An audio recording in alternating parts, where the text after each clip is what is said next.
Shri P K Gopan അദ്ദേഹം ചോദിച്ച ചില ചോദ്യങ്ങളുണ്ട്. കുമരകത്തിന്റെ ആ റൂമിന്റെ കാര്യം, ഈ 145 ദിവസത്തിന്റെ കാര്യം. പി കെ ഗോപൻ താങ്കൾ ചോദിച്ചു, അഞ്ച് ചോദ്യത്തിലധികം ചോദിച്ചു. ശ്രീ ജോജി, പി കെ ഗോപൻ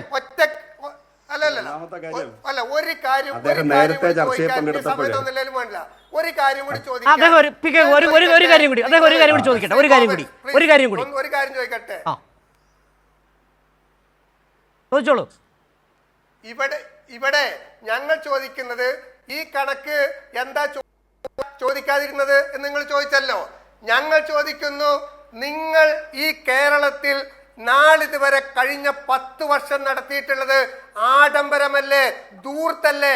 പാവപ്പെട്ട ജനങ്ങളുടെ പിച്ചച്ചട്ടിയിൽ കൈയിട്ട് വാരി ഭരണം നടത്തി ഇറങ്ങിപ്പോവാൻ നേരത്ത് വീണ്ടും പാവപ്പെട്ട ഭക്തജന ശബരിമലയിലൊക്കെ പോയി കൈവെക്കാൻ നിങ്ങൾക്കല്ലാതെ ഭൂമിയിൽ ഒരു ഭക്തജനങ്ങൾക്ക് പറ്റുമോ? ശബരിമലയിൽ കമ്മ്യൂണിസ്റ്റുകാരെ കക്കൂ, മതല്ല എന്ന് പറഞ്ഞെടുക്കുന്നവരാ. മതമുള്ള, ഭക്തിയുള്ള, വിശ്വാസമുള്ള ഒരാളും അവിടെ പോയി കളവ് നടത്തില്ല. അല്ല, താങ്കൾ ചോദിച്ച ചോദ്യം എന്തായാലും ഈ എനിക്ക് തോന്നുന്നു ശ്രീ ജോജി, ഈ ദൂർത്തുണ്ടല്ലോ 10 വർഷക്കാലം. ശ്രീ ജോജി, താങ്കൾ ചോദിച്ച ഒരു ചോദ്യം എന്ന് പറഞ്ഞാൽ ആ ചോദ്യം 3-4 ചോദ്യമായി. ഞാനൊന്ന് ഇടക്ക് പറഞ്ഞുകൊണ്ട് പി കെ ഗോപനിലേക്ക്, അതായത് ഈ ദൂർത്ത് എന്ന് പറഞ്ഞാൽ 10 വർഷം കൊണ്ട് 6 ലക്ഷം പേർക്ക് വീട് കൊടുത്തിട്ടുണ്ട്. NH47 NH66 രൂപീകരണം അത് യാഥാർത്ഥ്യമാക്കാൻ 6000 കോടി കൊടുത്തിട്ടുണ്ട്. Pipe line യാഥാർത്ഥ്യമാക്കിയിട്ടുണ്ട്. 2000 രൂപ വെച്ച് 60 ലക്ഷം പേരെ കൊടുക്കുന്നുണ്ട്. ധൂർത്താണ്, നല്ല ധൂർത്താണ് നടത്തിക്കൊണ്ടിരിക്കുന്നത്. പി കെ ഗോപൻ അദ്ദേഹം ആ ധൂർത്തിനെ കുറിച്ച് പറഞ്ഞു, മറുപടി പറയാം. പി കെ ഗോപൻ അല്ല, അതില് അദ്ദേഹം നേരത്തെ ചർച്ചയിൽ പങ്കെടുത്തപ്പോൾ പറഞ്ഞൊരു കാര്യം എനിക്ക് പറയാൻ സമയം കിട്ടിയില്ല. അത് നിങ്ങൾ രണ്ടുപേരും അത് സംബന്ധിച്ച് ചർച്ച ചെയ്തു. പിന്നെ അദ്ദേഹം കൈരളിക്ക് എങ്ങനെയാണ് ഈ വാർത്ത കിട്ടാതെ പോയത് എന്നുള്ളതാണ്. ഒരു തെറ്റായ വാർത്ത 2 മാധ്യമങ്ങൾ എടുത്ത് ഗവൺമെന്റിനെതിരായിട്ട് കൊടുക്കുമ്പോൾ കൈരളിയും കൂടെ അത്തരം ഒരു തെറ്റായ വാർത്ത കൊടുക്കുമെന്ന് ഈ പാവപ്പെട്ട ജോജി ധരിച്ചുപോയി. നമുക്ക് അദ്ദേഹത്തോട് സഹതപിക്കുകയല്ലാതെ വേറെ മാർഗമില്ല. രണ്ടാമത്തെ കാര്യം, 45 ദിവസം കണക്ക് കൊടുക്കാൻ നിങ്ങൾ തയ്യാറാകാതിരുന്നത് എന്നുള്ളതാണ്. അവിടെ മകരസംക്രമം, മകരവിളക്കും പിന്നെ മണ്ഡലവിളക്കും ഒക്കെ നടന്ന കാര്യം ഇദ്ദേഹം അറിഞ്ഞില്ലേ? അവിടെ പിന്നെ ഒരു 75,000 80,000 ആളുകളെ ഉൾക്കൊള്ളിക്കേണ്ട സ്ഥലത്ത് 1,00,000-ലധികം ആളുകൾ വന്നു പോയത് ഇദ്ദേഹം അറിഞ്ഞില്ലേ? അത്ര ഒരു പ്രയാസത്തിൽ ദേവസ്വം ബോർഡ് മാറി പുതിയ ദേവസ്വം ബോർഡ് വരികയും അതിൻ്റെ ജോലികളൊക്കെ നടന്നുകൊണ്ടിരിക്കുകയും ചെയ്യുമ്പോഴാണ് ഈ റിപ്പോർട്ട് കൊടുക്കേണ്ടിയിരുന്നത്. അതുകൊണ്ടാണ് ബഹുമാനപ്പെട്ട കോടതിയുടെ മുമ്പിൽ നിലവിൽ ദേവസ്വം ബോർഡ് റിക്വസ്റ്റ് ചെയ്തു 27-ാം തീയതി കൊടുത്താൽ മതി എന്ന് അവർ പറഞ്ഞത്. അവർക്കത് മനസ്സിലായതുകൊണ്ടാണ്. രാഷ്ട്രീയ ആരോപണം ഉന്നയിക്കുന്നവർക്ക് അത് മനസ്സിലാവില്ല. ഇനി കണക്കുമായി ബന്ധപ്പെട്ട കാര്യം നമ്മുടെ സർക്കാരിൻ്റെ ഓഡിറ്റ് റിപ്പോർട്ടിനെ കുറിച്ച് സാമാന്യ ധാരണയുള്ളവർക്ക് എല്ലാവർക്കും അറിയാം. അത്തരം കാര്യങ്ങൾ അറിയാവുന്നവർക്ക് ഇത് മനസ്സിലാവും. ഇത് ഗവൺമെന്റ് ഹൈക്കോടതിയുടെ എംപാനൽ ലിസ്റ്റിൽപ്പെട്ട ഒരു പ്രൈവറ്റ് കമ്പനിയാണ് ഇതിൻ്റെ കണക്കുകൾ പരിശോധിക്കുന്ന ഓഡിറ്റ് വിജയൻ അസോസിയേറ്റ്സ്. അവർ ചെയ്യേണ്ടുന്ന സാമാന്യ മര്യാദ നിലവിലുള്ള ദേവസ്വം ബോർഡിനെ, അത് ആര് ദേവസ്വം ബോർഡായാലും, ഈ കണക്കുകൾ കാണിച്ചിട്ട് അവരതിൻ്റെ ക്ലാരിഫിക്കേഷൻ വാങ്ങിക്കണം. ഏത് സ്ഥാപനത്തിലും അങ്ങനെയാണ് ചെയ്യുന്നത്. അതിൽ ഓഡിറ്റ് വിങ്ങിന് തർക്കമുള്ള കാര്യം അവർക്ക് കുറി എഴുതാം. പക്ഷെ കണക്ക് പരിശോധിക്കുമ്പോൾ വൗച്ചർ പരിശോധിക്കണം. എങ്ങനെയാണ് നന്ദഗോപൻ എന്ന സ്ഥാപനത്തോട് പാട്ടുപാടാൻ ആവശ്യപ്പെടുന്നു, IIIC ആവശ്യപ്പെടുന്നു, അവർക്ക് അന്ന് അസൗകര്യമാണ്.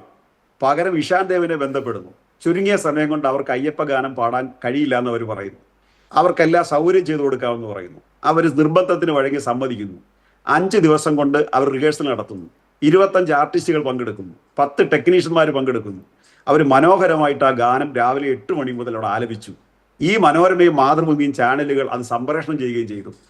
ആ കണക്കെങ്കിലും ഈ വിജയൻ അസോസിയേറ്റ്സ് നന്ദഗോപന്റെ പേരിൽ എഴുതി വെക്കുമ്പോൾ അത് ഇഷാൻ ദേവാണ് അവതരിപ്പിച്ചതെന്നും ഇഷാൻ ദേവിന് പൈസ കൊടുത്തതിന്റെ റെസിപ്പിച്ച് അവർ ഒപ്പിട്ട് കൊടുത്തിട്ടുമുണ്ട്. ആ വൗച്ചർ പരിശോധിക്കണ്ടേ? സാമാന്യ യുക്തിക്ക് നിരക്കേണ്ട കാര്യമല്ലേ ഇത്? ബാക്കി എല്ലാം മാറ്റിവേ. ഇനി മുഖ്യമന്ത്രിയുടെ കട്ടില്, മുഖ്യമന്ത്രിയുടെ യാത്ര. എൻ്റെ കോൺഗ്രസ് സുഹൃത്തെ, കർണാടക മുഖ്യമന്ത്രിയുടെ കാറിന്റെ വില എത്രയാണെന്നറിയാമോ? നിങ്ങളുടെ മുഖ്യമന്ത്രിമാർ BJPയുടെ അങ്ങ് മാറ്റിവേ, അത് ഇതിനേക്കാൾ കൂടുതലാണ്. നിങ്ങളുടെ മുഖ്യമന്ത്രിമാരുടെ കാറിന്റെ വില എത്രയാണെന്നറിയാമോ? പിണറായി വിജയൻ ചെത്തുകാരൻ്റെ മകനായതുകൊണ്ട് നല്ല കാറിൽ മുഖ്യമന്ത്രിയായിട്ട് സഞ്ചരിക്കാൻ പാടില്ല. നിങ്ങളുടെ ആളുകളൊക്കെ ഇച്ചിരി കൂടിയ ആളുകളായതുകൊണ്ട് അവർക്ക് 5 കോടി രൂപയുടെ കാറിൽ സഞ്ചരിക്കാം. ഇന്ത്യ രാജ്യത്ത് 9 കോടി രൂപയുടെ കാറിൽ വരെ സഞ്ചരിക്കുന്ന മുഖ്യമന്ത്രിമാരുണ്ട്. കേരളത്തിന്റെ അത്രയും പോലും വരുമാനമില്ലാത്ത, സാമാന്യം നല്ല രോഗമുള്ള, എല്ലാവർക്കും അറിയാവുന്ന കാര്യമാണ്, നല്ല പ്രായമുള്ള. എത്ര മണിക്കൂർ ആ മനുഷ്യൻ അധ്വാനിക്കുന്നവർക്ക് അറിയാവും? എത്ര മണിക്കൂറാണ് ഉറങ്ങുന്നതെന്നറിയാവും? 6 മണിക്കൂർ കൂടുതൽ അദ്ദേഹം ഉറങ്ങുന്നില്ല. അത്രയും നല്ല രോഗമുള്ള, കഠിനമായി അധ്വാനിക്കുന്ന, ഏത് പ്രോജക്റ്റും ഏറ്റെടുത്ത് വിജയിപ്പിച്ചിട്ടേ ഉറങ്ങുമെന്ന് വാശി പിടിക്കുന്ന, അത് നിങ്ങളുടെ തന്നെ നേതാക്കന്മാരെ കൊണ്ട് അദ്ദേഹം പറയിപ്പിച്ചിട്ടുണ്ട്. അങ്ങനെ ഒരാൾ സഞ്ചരിക്കാൻ ഒരു സാമാന്യം മെച്ചപ്പെട്ട കാർ 1000 കോടി രൂപയുടെ വിമാനത്തിലാണ് ഇന്ത്യൻ പ്രധാനമന്ത്രി സഞ്ചരിക്കുന്നത്. 1000 കോടി രൂപയുടെ വിമാനത്തിൽ മുഖ്യമന്ത്രി ഇന്ന് ഒരിടത്തരക്കാർക്ക് പോലും കേരളത്തിൽ എത്ര രൂപയുടെ കാറാ? നിങ്ങൾ എന്തുമാത്രം ആക്ഷേപമാണ്! നിങ്ങൾ ഈ മതിലിന്റെ കഥ വിട്ടിട്ടില്ലേ? വേറെ 1-2 കഥയും കൂടെ കേൾക്കാനുണ്ടായിരുന്നല്ലോ. അദ്ദേഹത്തിന്റെ ഭാര്യയുടെ പേരിൽ സിംഗപ്പൂരിൽ കമല ഇന്റർനാഷണൽ പറഞ്ഞൊരു 7 സ്റ്റാർ ഹോട്ടലിനെ കുറിച്ച് പറഞ്ഞായിരുന്നല്ലോ. ഈന്തപ്പഴത്തിനകത്ത് സ്വർണ്ണക്കുരു അങ്ങോട്ട് കൊണ്ടുപോയത് പറഞ്ഞായിരുന്നല്ലോ. ചെമ്പിനകത്ത് സ്വർണം കൊണ്ടുപോയത് പറഞ്ഞായിരുന്നല്ലോ. ഖുറാനകത്ത് സ്വർണം കൊണ്ടുപോയത് പറഞ്ഞായിരുന്നല്ലോ. Lavalin case പറഞ്ഞായിരുന്നല്ലോ. എവിടെ പോയി ഇതൊക്കെ? ഇപ്പൊ പിണറായി വിജയന്റെ മതില്, പിണറായി വിജയന്റെ വീട്ടിലെ പശു, സ്വർണം കൊണ്ടുണ്ടാക്കിയ പശു, ഇതൊക്കെ പറഞ്ഞ് തേഞ്ഞ് കേരളീയ ജനത ചവച്ച് തുപ്പി ചവിട്ടിയെടുത്ത് പുറത്ത് കളഞ്ഞ സാധനങ്ങളാണ് ഇപ്പോഴും കൊണ്ട് നടക്കുന്നേ. പുതിയ തള്ളുവല്ലോ തള്ളു. ഇതൊന്നും പിണറായി വിജയന് ബാധകമല്ല. അത് പിണറായി വിജയൻ തന്നെ ഈ അടുത്ത സമയത്ത് അദ്ദേഹത്തിന്റെ കുട്ടിക്കാലത്തെ കുറിച്ച് വിശദീകരിച്ചപ്പോൾ അദ്ദേഹം മനോഹരമായിട്ട് പറഞ്ഞിട്ടുണ്ട്, എന്റെ കുട്ടിക്കാലം എങ്ങനെയാ. എന്നിട്ട് അദ്ദേഹം മക്കളോട് പറഞ്ഞിട്ടുണ്ട്, അദ്ദേഹം മറ്റുള്ളവരോടും പറയാറുണ്ട്, എങ്ങനെയാണോ നിങ്ങളുടെ കയ്യിലുള്ളത് അതുപോലെ ജീവിക്കുക. അത് കേരളീയ സമൂഹത്തോടും അദ്ദേഹത്തിനുള്ള റിക്വസ്റ്റ് ആണത്. നിങ്ങൾ ഇതൊക്കെ പറയണമെങ്കിൽ പിണറായി വിജയൻ മരിക്കണം. ആ മരിക്കുന്ന സമയത്ത് നിങ്ങൾ വാദോരാതി ഇതൊക്കെ പറയേണ്ടി വരും. അതുകൊണ്ട് ഒരു മനുഷ്യനെ ആക്ഷേപിക്കുന്നതിനൊക്കെ മര്യാദയുണ്ട്, പരിധിയുണ്ട്.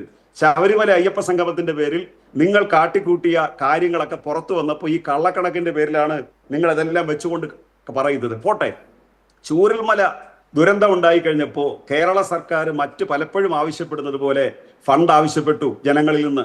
ജനങ്ങൾ നൽകി ഫണ്ട്. നിങ്ങളുടെ നേതാക്കൾ പറഞ്ഞു 10 പൈസ കൊടുക്കാൻ പാടില്ല. അറിയാതെ കൊടുത്തുപോയ രമേശ് ചെന്നിത്തലയെ കെ സുധാകരൻ ശാസിച്ചു. അങ്ങനെ കൊടുക്കാൻ പാടില്ലെന്ന് പറഞ്ഞ് നിങ്ങൾ കളക്ട് ചെയ്ത ആ ഫണ്ട് നിങ്ങൾ ഉപയോഗിച്ചോ? ഞാൻ യുവജന സംഘടനാ പ്രവർത്തകനായിട്ടിരിക്കുന്ന കാലത്താണ് സുനാമി ദുരന്തം ഉണ്ടായത്. ഞങ്ങൾ ഈ പണം സമാഹരിച്ച് അന്ന് ഞങ്ങൾക്ക് നല്ല ഓർമ്മയുണ്ട്, ബഹുമാനപ്പെട്ട മുഖ്യമന്ത്രി ഉമ്മൻചാണ്ടി സാറിനെ ഏൽപ്പിച്ചത്. ആ പണം അല്ലാതെ ഞങ്ങൾ കൊണ്ടുപോയി വീട് വെച്ചില്ല. നിങ്ങളിപ്പോ ഈ കേരളത്തിൽ 30 സെക്കൻഡ് കൊണ്ട് 300 വീട് പണിയുന്ന ഒരു പ്രതിപക്ഷ നേതാവിന്റെ തള്ളു കേട്ട് അതിന്റെ പിറകിൽ നിന്നാൽ കേരള ജനത നിങ്ങളെ വിശ്വസിക്കില്ല. ആ ചൂരൽമലയിലെ ഫണ്ട് എന്തിയേ? ഇതൊക്കെ അടിച്ചു മാറ്റി ശീലവും കൊണ്ടുപോയി ശീലവും നിങ്ങൾക്കാണ്. ഇടതുപക്ഷ മുന്നണി പ്രവർത്തകർക്കല്ല. കമ്മ്യൂണിസ്റ്റ് പാർട്ടിക്കകത്തുള്ള പരിശീലനം ഇങ്ങനെയൊന്നും അല്ല. ഇത്തരം ജീവിതമൊന്നും അല്ല, ആഡംബര ജീവിതമൊന്നും അല്ല മുഖ്യമന്ത്രി നിർവഹിക്കുന്നത്. അദ്ദേഹത്തിന് മുഖ്യമന്ത്രി എന്നുള്ള പൊസിഷൻ ഇരിക്കുമ്പോൾ അതിൻ്റെതായ സെക്യൂരിറ്റിയും കാര്യങ്ങളും ഒക്കെ ഉണ്ട്. അതനുസരിച്ച് പ്രവർത്തിക്കുന്നത് മാത്രമേ ഉള്ളൂ. നിങ്ങൾ ഈ പറയുന്ന കള്ളങ്ങളൊന്നും ഇതിനകത്ത് ശരിയല്ല.